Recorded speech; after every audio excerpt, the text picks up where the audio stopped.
Cowboy by Jerry D. Young. Jenny groggily reached for the telephone, trying to read the digital clock on the bedside table. It took a moment for her to focus, but finally she had it, 5:37 a.m. She picked up the telephone receiver, ready to rip into whoever was calling at this hour.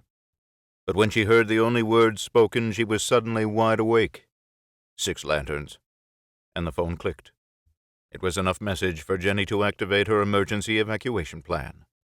Must be bad, she thought as she climbed out of bed and went to her bedroom closet. 6 lanterns? It was the Mutual Assistance Group's threat assessment team's take on Paul Revere's midnight ride. 1 if by land, 2 if by sea. A 1-lantern warning was simply to be extra aware of what was going on. 6 lanterns was impending doom of one sort or another, with heading for the mag's retreat property advised. Jenny hesitated for a moment. The weather had been marginal at best when she went to bed. Best be prepared for the worst. She put on silk long johns over her underwear, added silk liner socks, and then heavy wool socks. She added sturdy cotton blend khaki pants and shirt. A million things running through her head, Jenny sat down on the bench at the foot of her bed and put on her hiking boots. Hesitating only a moment, Jenny went to the walk-in closet again and opened the small freestanding fire-resistant safe and took out everything it contained.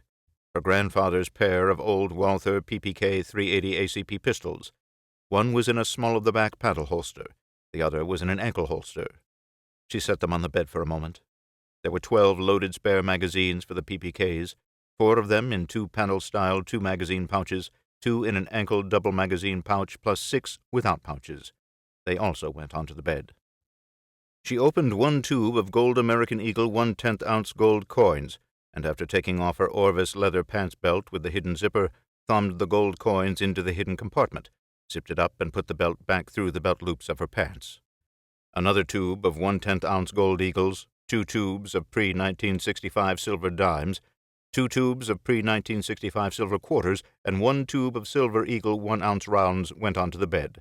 So did a Spyderco Harpy pocket clip knife. A cloth money belt with important papers and a disappointedly small amount of U.S. currency she put on under her khaki shirt. The debit card she kept for emergencies she put in a shirt pocket. Jenny had a feeling it was going to see quite a bit of use. She put the 1 PPK holster in the small of her back, with the 2 double magazine pouches to the left of the holster. The second PPK went on her ankle with the other 2 magazines on her opposite ankle. The Harpy was clipped inside her right-hand pants pocket. Taking her leather shoulder bag and her safari-style jacket from the closet, she put the items on the bed into the bag and put on the jacket, looping the bag strap over one shoulder. Jenny closed and locked the safe. She checked on Craig and Julie. Both were sleeping soundly. Working quickly, Jenny loaded up the Subaru Outback with the plastic totes containing the family's emergency supplies.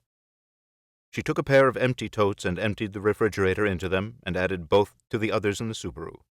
From the small utility shed in the backyard, Jenny carried 4 5-gallon jerry cans of gasoline and a receiver hitch mount carrier to the SUV. After mounting the carrier, she loaded up all 4 cans of gasoline. Jenny started the SUV to let the interior warm up. Then she went to wake the children, 8-year-old Craig first. "We're going camping, sweetie," she said as he came awake. His eyes brightened. He liked camping. "It's cold, so wear your long johns." "Yes, Mother," Craig said, already sensing the urgency in his mother's voice before she spoke again. "Please hurry," she said, getting up off the bed where she'd been sitting. Jenny hurried to Julie's room and began the difficult task of getting her 5-year-old up and moving at the early hour. Jenny glanced at her watch a couple of times during the process. Even with the still half-asleep Julie's slow reactions, Jenny felt they were still doing okay on time. She helped Julie get dressed in her warm camping clothes, as her outdoor adventure clothes were called. When the two entered the living room hand in hand, Craig was watching the television. It was an early morning children's program. Everything seemed so normal, Jenny thought. Yet she'd received the call from the threat assessment team. "Are we having breakfast, Mother?" Craig asked. "On the road, Craig. Better turn that off so we can leave." "McDonald's," Julie said loudly. "We'll see," Jenny said softly, tugging Julie's hand gently to get her started toward the front door of the duplex she leased. Craig followed along without a word after using the remote to turn the television off.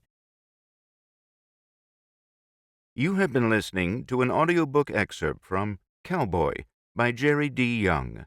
Published by Creative Texts Publishers, LLC. All rights reserved.